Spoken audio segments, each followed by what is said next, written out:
welcome back, everybody, to the Triad of the Force podcast, a podcast from friends coming together to do deep dives into Star Wars and other nerd-related media.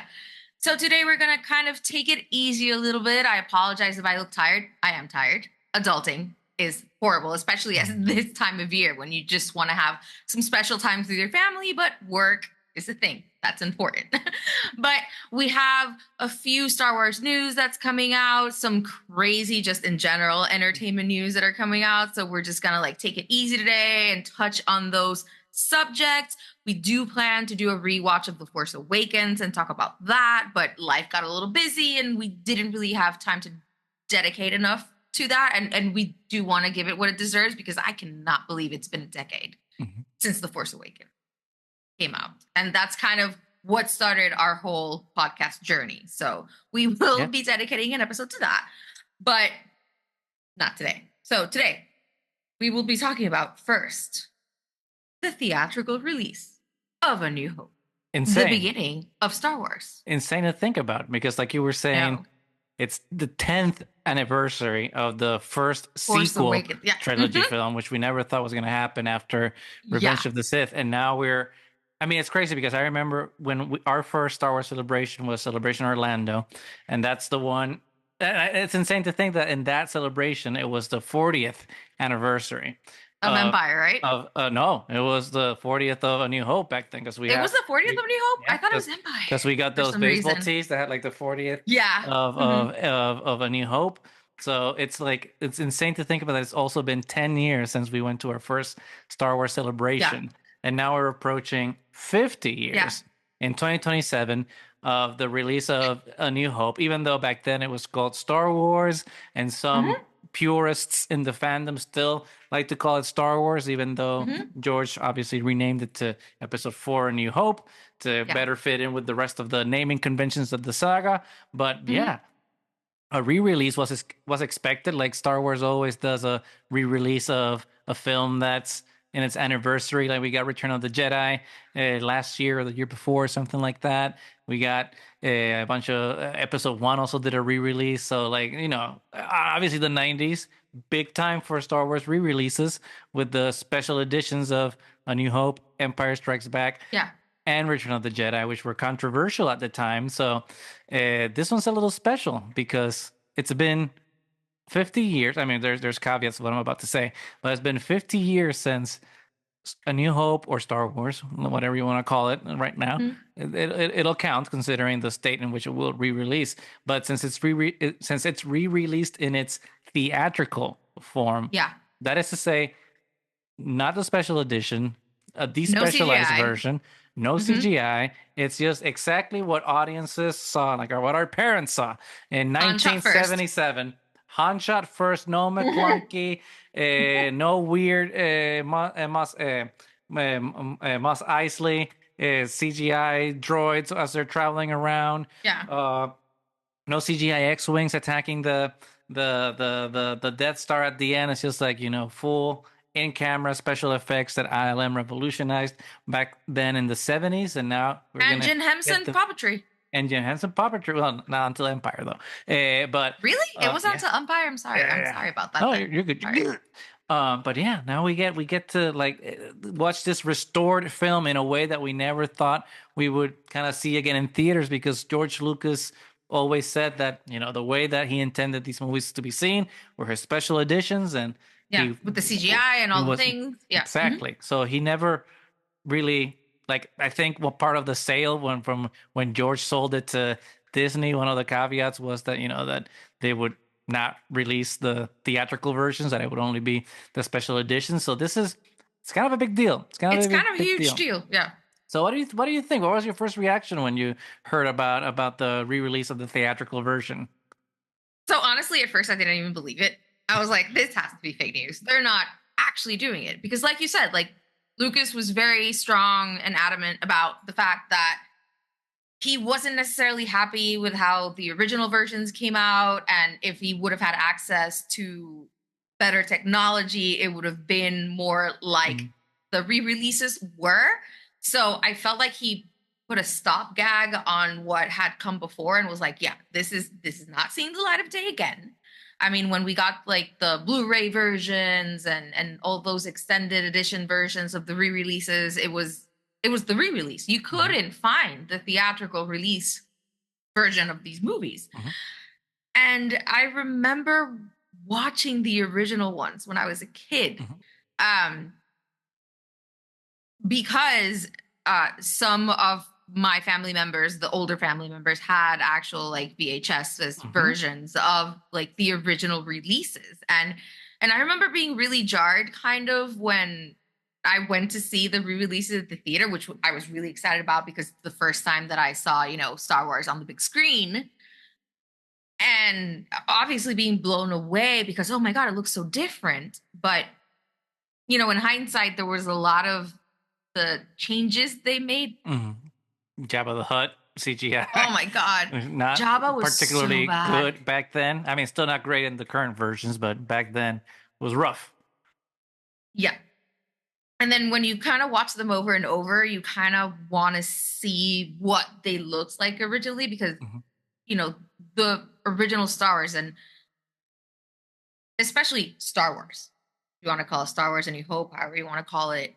I mean, to this day, that initial shot of the Star Destroyer coming in is one of the most epic shots. And that was done with models, and they accomplished all these amazing things before the technology existed. And I feel it looks better. So I think it'll be exciting, especially for the new generations who never really got to see this original version of Star Wars to like kind of see what they could pull off with very limited resources. So I'm actually really excited to see it. It'll definitely be interesting because one of the things that I think, I mean, I had kind of a backwards experience to yours, I guess, because I honestly don't remember, and we've talked about this on the podcast. Yeah. I honestly don't remember watching the original seeing Star Wars before I saw it in movie theaters. And I mean, and at this point, like since I've told this story so many times, I feel like this version of the story is what's actually true. Who knows if this is what's actually happened, but that's how it becomes part of our collective consciousness because we talk about it so much that is it a memory or is it the story that I told myself about it? Becomes my own legendarium in my own brain. But after seeing the special editions, right, in theaters, completely blown away, completely in love with the movies. And it was, immediately, let's go to Blockbuster before Netflix came and destroyed the whole landscape of which streaming. We will talk about, I think. We'll talk about. We had Blockbuster, we had Blockbuster. Who knew how good we had it? Like this ritual of going to Blockbuster like on Fridays or on the weekends to rent a video game or a movie, and the thrill, right, of a new release. And are we going to be there on time to get the cassette? This was before DVDs. But anyway, I digress. And then going to Blockbuster, and like the only thing, I mean, the special editions are still in theaters at this time. So the only VHSs that they have for Star Wars is like the original trilogy, the theatrical versions in VHS. So we bought those, and those were the ones that I would be watching until obviously the VHS for the special editions came out. And then I had both. And obviously, as the special editions are the newer versions, those were the ones that I kept watching. But yeah, like I watched the theatrical versions on VHS after seeing the special editions on the big screen. So but yeah, it's been like 20 years. Well, I'm in my late 30s, maybe approaching 30 years. No, we're getting old. So yeah, 20 some years since I've seen the original cuts of those films. So it's gonna be exciting. I mean, it's gonna also, I would imagine there's gonna be like some whiplash because you've seen these versions of these films in this way for decades with the remastered versions, and then suddenly you go back to, because I can remember when like the Death Star gets destroyed, like the fireworks that happen after it gets destroyed, kind of like really minimalist. And those are the ones you're gonna see now. I'm excited about it though. Yeah, it's great to see it as a historical artifact and see it also restored, right? Because they're not just gonna whip out an old 35 millimeter reel from the 70s. This is a remastered and restored version, so it's gonna look amazing. But obviously, it's gonna be that version. So the things that we've gotten used to about like how those films were, it's gonna obviously be different from like when we see it. It's gonna be like little differences. So it's gonna be curious what that experience is gonna be yeah. It's gonna be different, and but it's gonna be fun too, right? Because it's like something that we haven't experienced before. We haven't experienced in a long time, and something that's gonna be like a first for a lot of fans, because it's not, most fans nowadays, right? That especially prequel kids, they grew up with the prequels. Now they got the sequels, and now they get to experience. We all get to experience the original, the origin of Star Wars, in its original state, which is something we never thought we would have the opportunity to do. I know, but it's also interesting to me because in those years post the special edition, there have been groups that haven't been fans of the special editions, which have taken it upon themselves to create, quote unquote, the despecialized versions, and they've been film historians of sorts, right? Like digging up old VHSs, old 35 millimeter reels, and trying to kind of splice old footage with the new restored ones and restoring the old ones so they can make their own version of the original 1977 films. Okay. So it's this effort that has been ongoing for decades at this point to try to restore the film to its theatrical version.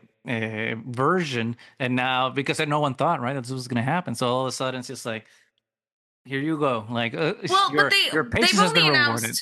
They've only announced A New Hope, right? Star Wars. They haven't announced Empire Jedi, right? Correct.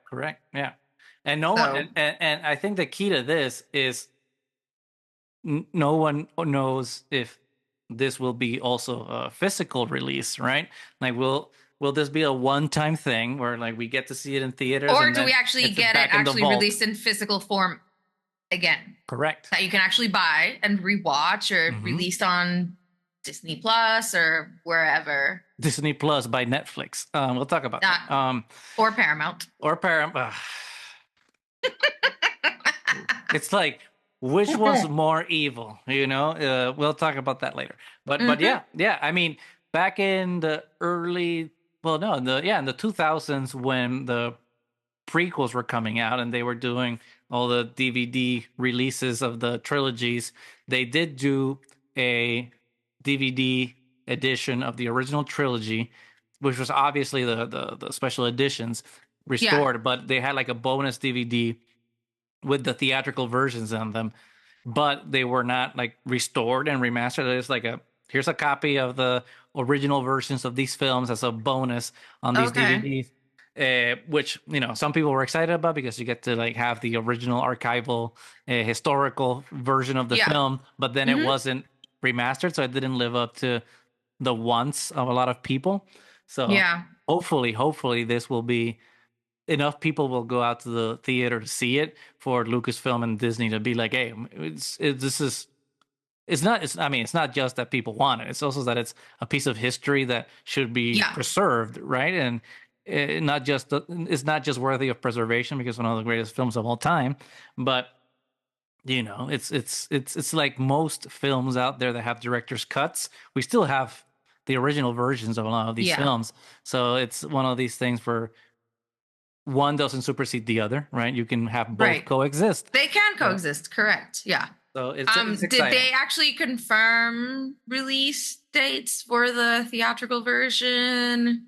Well, I mean, the movie released in May of 1977, so the celebrations, which will coincide with Star Wars Celebration 2027 in Los Angeles, will release like for the anniversary. So around May 2027. Yep.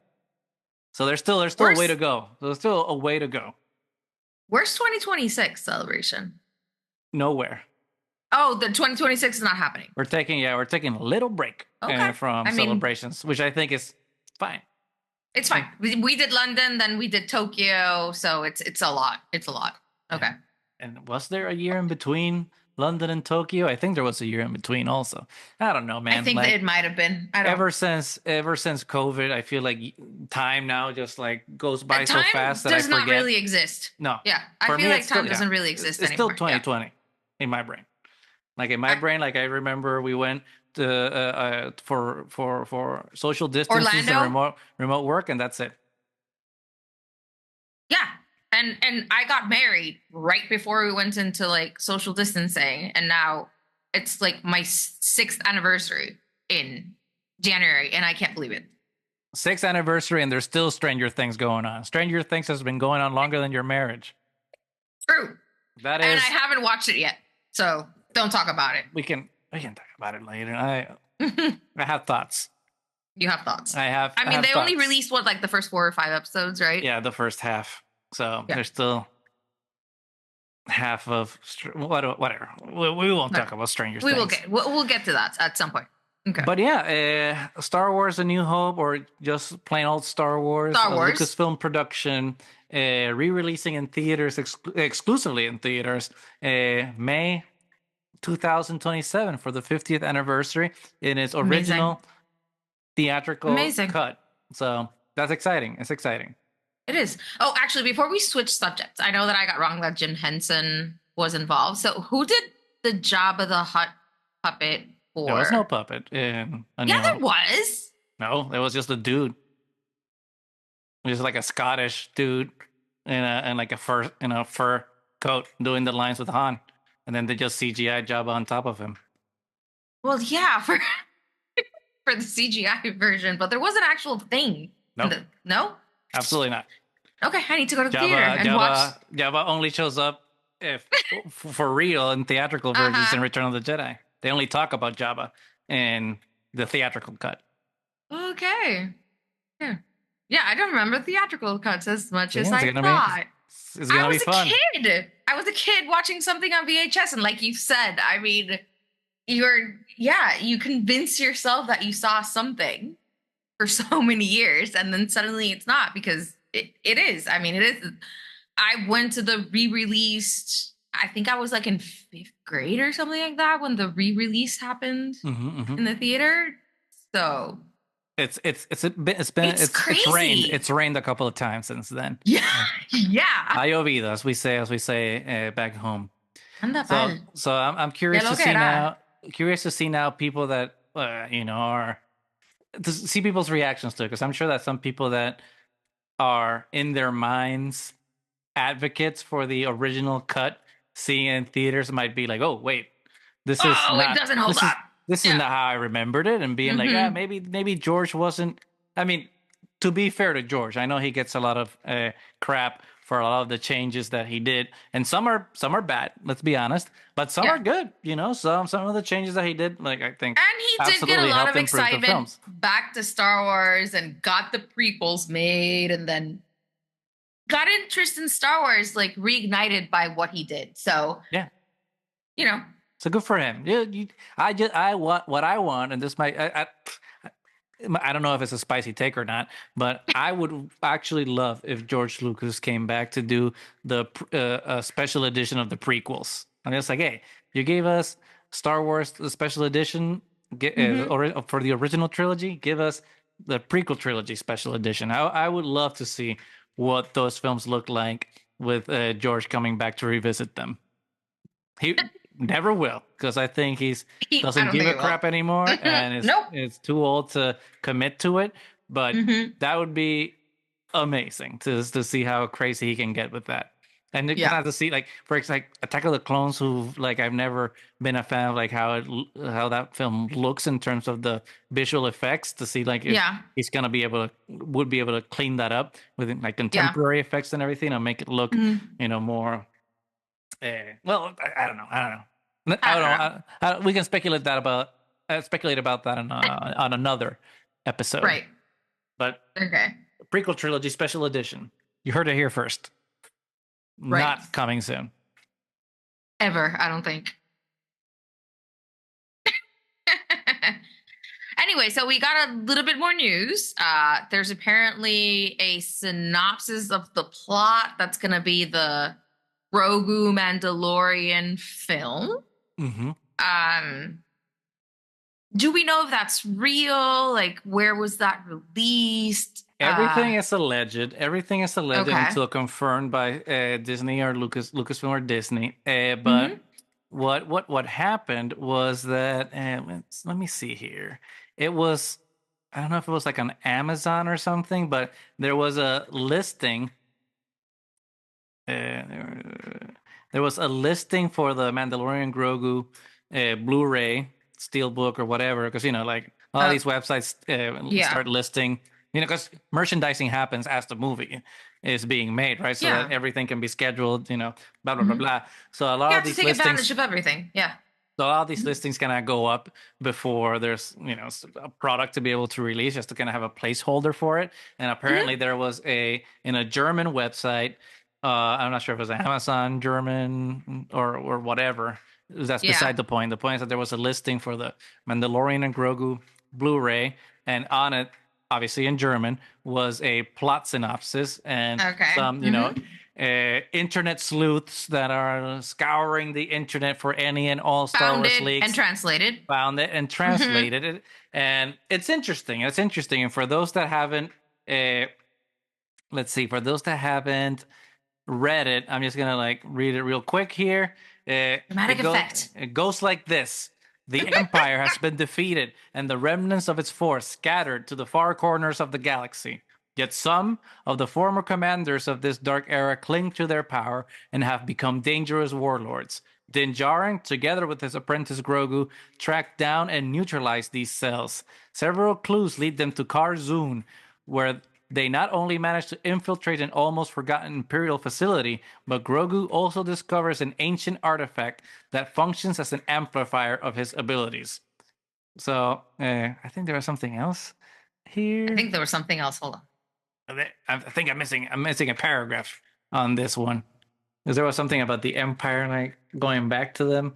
Apologies, people. This might not be a live show. Unable to control these new powers, Grogu becomes the target of Imperial agents, who begin preparing a coordinated assault on the New Republic, seeing in the small being their opportunity to destroy the enemies of the Empire in a single strike.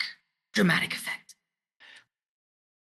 Yeah, so dramatic effect. As the dramatic effect concludes, how shook are you by this alleged synopsis? Because again, until confirmed by Disney or Lucasfilm, this is just alleged. So we there's no reason to believe this is true. But also, how many versions? How many directions can this movie go? So yeah, I think it's fairly plausible. So what did you think? It is fairly plausible.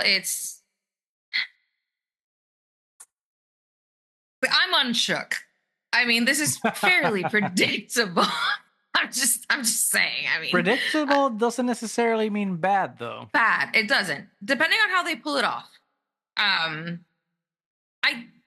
didn't necessarily want Din and Grogu to be involved in the greater universe of New Republic versus the Empire, because I kind of like that they were outliers and they were their own story. And then if they actually did something this impactful, why were they not mentioned in the sequel trilogy? I like things to make sense. So I don't know how they're going to work this in. And I don't know how as we've talked before a bunch of times, I don't know how they're going to make a storyline that worked really well as a show. And then you had episodic moments happening and the way that it was done translate into an actual film is going to be weird, I think. Yeah. Because sometimes, they do that with anime a lot, that, you have the show that's always running and then you do a theatrical release to get more money. But the theatrical release is kind of not canon. It's just an extra story to add for, whatever's happening. But in the context of Star Wars, I don't think that would work, especially something, like Mandalorian and Grogu, whom I'm not criticizing. I love Grogu. We love Grogu. Everyone and their mother loves Grogu. And I love Mando too. And I love Pedro Pascal and I love everything that it's doing. But I honestly, from the beginning, I have had mixed feelings about the film in general, just because I think The Mandalorian works as a show, and I don't necessarily think it translates as a film. And especially, it's the first theatrical release from Star Wars that we had? Yes. It's funny because I was about to say no, it's Starfighter, because we've just been hearing so much about Starfighter. Yeah, but Starfighter lately. comes after. But it Starfighter comes after. Starfighter is 2027, if I'm not mistaken. So yeah, this is the first Star Wars we get since Rise of Skywalker, which is right. When was Rise of Skywalker? 2019. So it's been a minute since we had a Star Wars movie. So I don't know how this works into it, and then the fact that it makes it seem like Grogu becomes someone important, and then we don't hear about Grogu like ever again, kind of makes it seem like he's just gonna die. We haven't heard about him yet, right? And maybe he has his own. He shows up in the sequel. He's in the sequels. Yeah, he's with Ezra and like the unknown regions, setting up a Jedi temple over there that's not tangled up with the happenings of this side of the universe. Who knows? They can what spin. Do you think? They can spin. What did you feel about? I felt. I hate to say that I felt nothing reading Star Wars things, but I felt nothing. Yep. And it's not because it's not interesting. It's just that it doesn't. And like we were just saying, it's the first movie to come out, the first Star Wars movie to release post the Rise of Skywalker, so it just feels safe, and safe isn't a bad thing, like there's movies that are very safe, that are extremely good, and I don't doubt that this movie won't be good, but I want something special. I want Star Wars to be special. You would think they would do something like innovative, like that they would really try to, like, if you're coming back after so many years to a theatrical release, we would get something like Rogue One. Something that really sticks to the hearts and minds of everybody, and that's innovative and that's new. And I'm not saying that there's anything wrong with The Mandalorian, because The Mandalorian has been amazing and it brought a ton of fans back to Star Wars, and it got all these things going, but it's something known, So I feel like they should have gone a little riskier for the first like theatrical release, like do some story, something from like the old Republic or something far in the future, or I don't know. I think, and like we've said, I don't want to say this about anything Star Wars, but it was kind of the boring choice. I feel like it's safe, but it's boring also.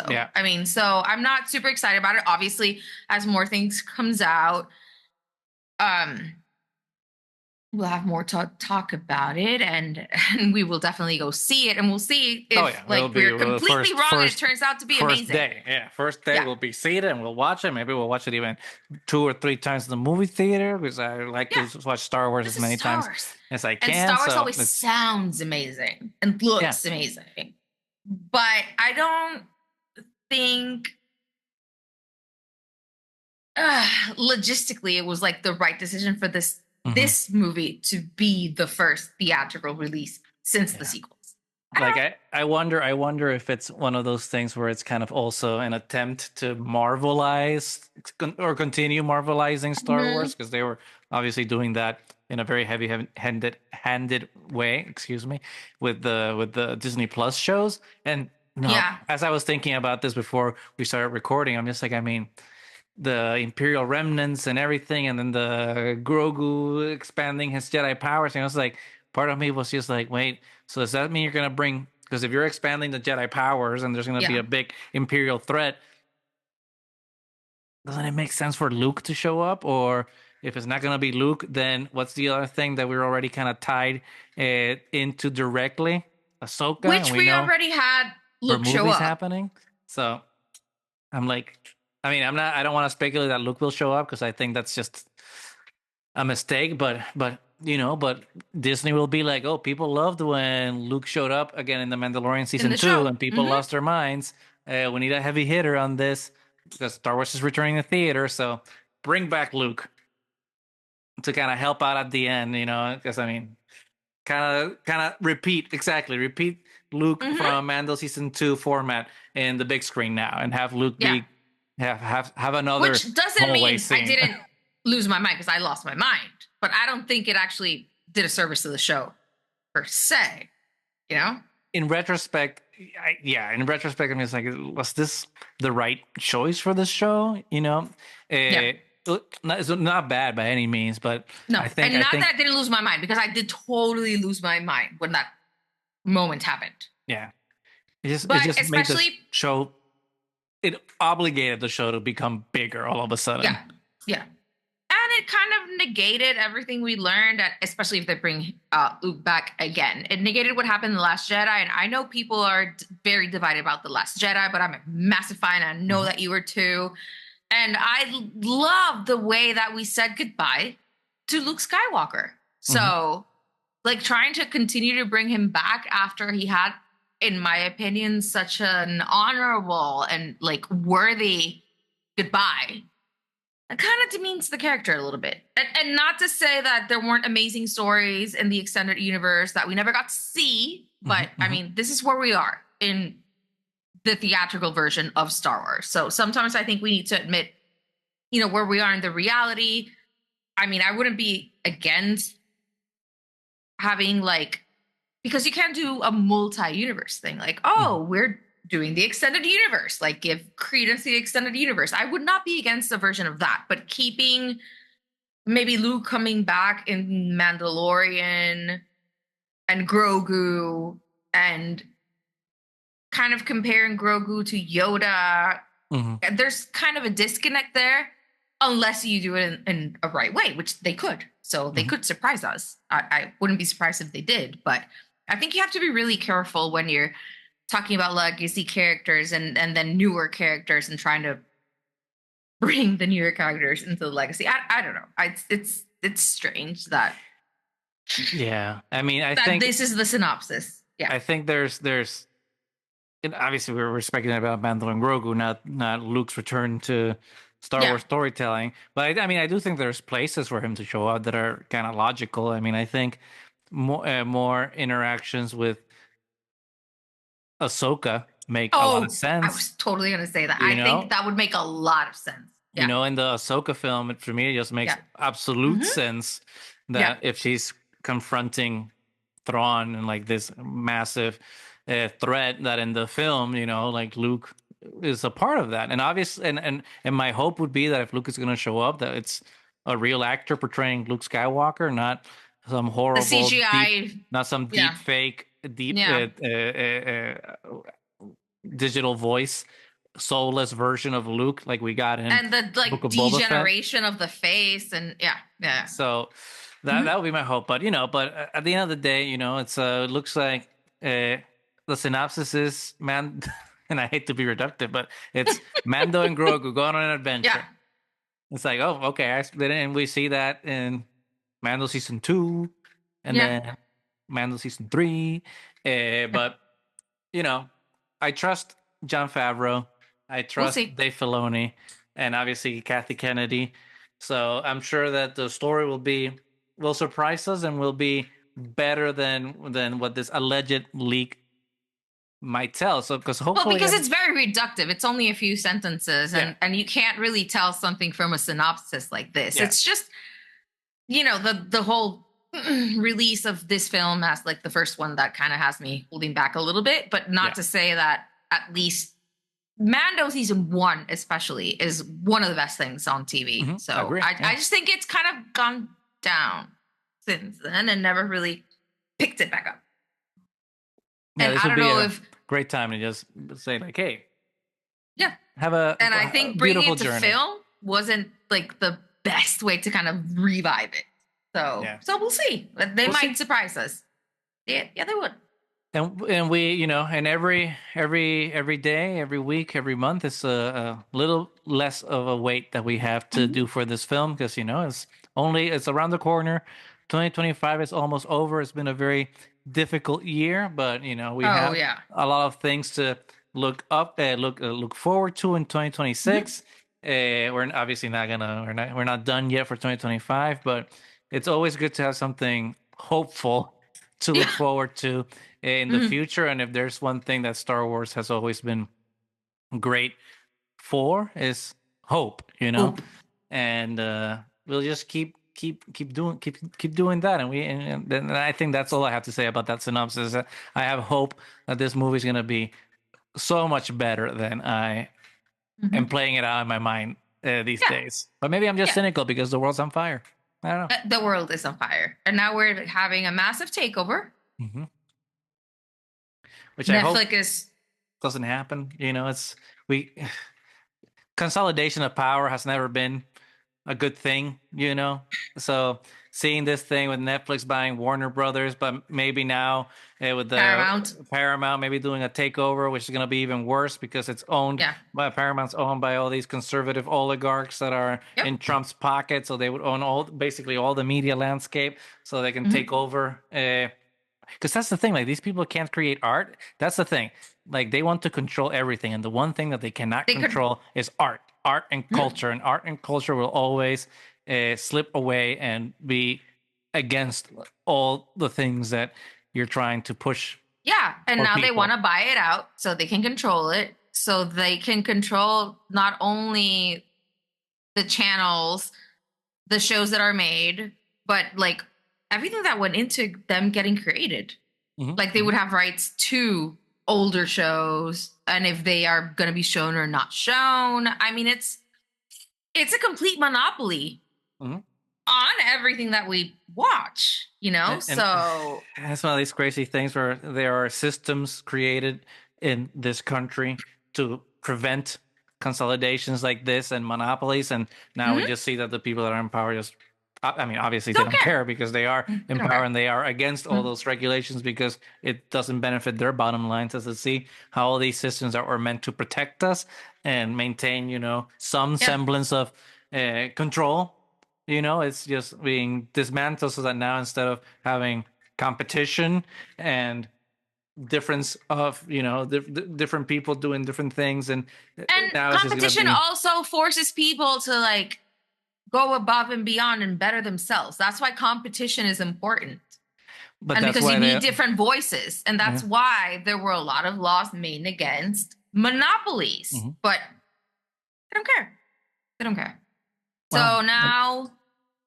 And now so they want to feed all these things it's already controlled. To their AI, to their AI bots, so that now they can just churn out slop, so they don't have to even have creative people create. Now it's just a machine. It's repetition. Yep. So it's difficult. It's rough times. We're in I think we're in a new dark age, to be honest. Yeah. Like we're like medieval times. There was a bunch of knowledge, but it was just kind of not accessible to everyone. I think we're in that same spot. Like there's so much knowledge that now it's just the disinformation is so rampant by the technology that we're actually regressing in terms of like how we I agree accept and ingest knowledge and culture. It's just now regurgitated as a parody of itself through like all this AI slop. So yeah, I don't know. It's only I don't know. I hope that in 2028 we don't have Netflix acquire Disney, and then like Mandalorian's is gonna be all the movies that they do from now on, and it's only exclusive to streaming, and that's it. And you can just generate the movie yourself. It's like I want Grogu and Mandalorian to fight to punch Imperials. Yeah, and then you AI generate a clip, and that's all you watch. Yeah, I mean, honestly, what really worries me is the younger generations. Like I worry about my nieces and my nephew. That they're not gonna get original content on anything, and everything is AI generated, and there's no transparency to what you're being shown, and I don't know. I think it's gonna be really hard, for these kids, that they're just like over inundated with information, but you don't really know what's true, what's not true, and everything's about what gets the most likes. I think the culture right now is really negative. Hard. It's hard for us, that's for sure. So I can only imagine for children just growing up, like how, because we didn't have internet when we were growing up, so it's rough. It's rough, but hey, once again, hope. That's all we can have. and and be proactive and in terms of doing the things that we believe in, watching the things that we support, and just keep on advocating for the causes that are important to us. And we'll continue to do so as we have for the last 5 years and beyond. When we criticize, we do it constructively. Yeah. Because we don't have to agree with everything. It's with kindness, with kindness and good faith. That's what it all boils down to, in my mind, anyway. Yeah. So, but that's it. I think that's it for us for today. We love all of you so much. Remember to like, subscribe, leave a comment. We will be doing a rewatching of The Force Awakens because we love it and we want to talk about it all over again. We will keep episodes upcoming all the time. So until next time, please leave a comment. May the Force be with you.